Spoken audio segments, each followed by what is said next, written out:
સુરતમાં 20 મહિનાની શોધખોળ બાદ બીઆરટીએસ પિંક બસ માટે મહિલા ડ્રાઈવર મળી। પિંક બસ ચલાવવાનું નક્કી કર્યા બાદ આશરે છેલ્લા 14 મહિનાથી ચાલી રહ્યા હતા મહિલાઓના ઇન્ટરવ્યુ। મહિલા ડ્રાઈવર માટે 55 થી 60 મહિલાઓના બાયોડેટા મળ્યા હતા। તાલીમ વખતે ડ્રાઇવિંગ સ્કિલ, અનુભવ, માઇન્ડસેટ જોવામાં આવતો હતો। આ ઉપરાંત traffic road analysis, traffic signal જાણકારી અને બીઆરટીએસ નો અનુભવ હોય તેવા ડ્રાઈવરની પસંદગી કરવાની હતી। ઇન્ટરવ્યુ માટે આવતી મોટા ભાગની મહિલાઓમાં બસ ચલાવવાનો ડર જોવા મળતો હતો।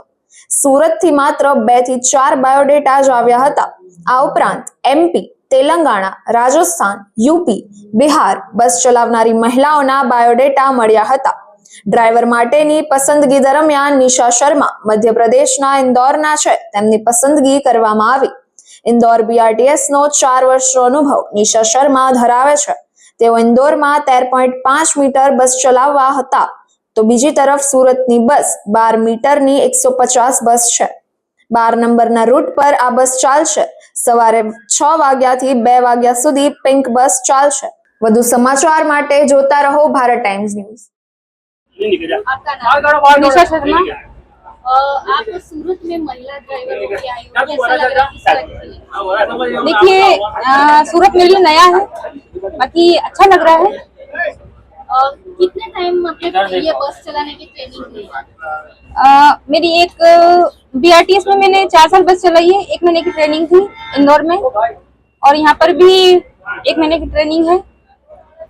आप पहले इंदौर में थी, अभी सूरत में हो, दोनों की ट्रैफिक में कैसा आपको लग रहा है? क्योंकि सूरत में ट्रैफिक ज्यादा होता है। देखिए हमने भी ट्रैफिक में गाड़ी चलाई है, तो मुझे ज्यादा नहीं लगा, बाकी सूरत को समझने में थोड़ा समय लगेगा मुझे। आपको सूरत में कौन सा रूट दिया गया है? मेरे को 12 नंबर रूट दिया गया है, जो यहाँ पर पिंक बस चलती है। महिला सशक्तिकरण के लिए क्या बोलोगे आप, महिला के ड्राइवर? देखिए महिला ड्राइवर तो ठीक है। महिला अगर किसी क्षेत्र में भी बढ़ती है तो उसमें सभी का सहयोग होना चाहिए। महिला को अगर आगे बढ़ाना है तो सबका सपोर्ट मिलना चाहिए। आज जे महिला ड्राइवर पिंक बस આપણે ઓએનજીસી બ્રિજથી સરતાના સુધી આપણે ચલાવવા જઈ રહ્યા છે, એનો આપણે પ્રારંભ કરવાના છે। મહિલા ડ્રાઈવરનું આપણે સન્માન કરવાના છે।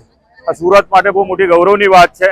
આવનારા દિવસોમાં હજુ પણ મહિલાઓ આગળ આવે। આપણી પાસે હજુ બી મહિલા ડ્રાઈવરની આવશ્યકતાઓ છે, મહિલા કંડક્ટરની આવશ્યકતા છે।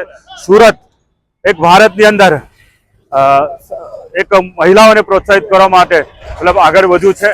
આદરણીય નરેન્દ્ર મોદી સાહેબનું જે સપનું હતું એ સપનું આજે અમે સાકાર કર્યું।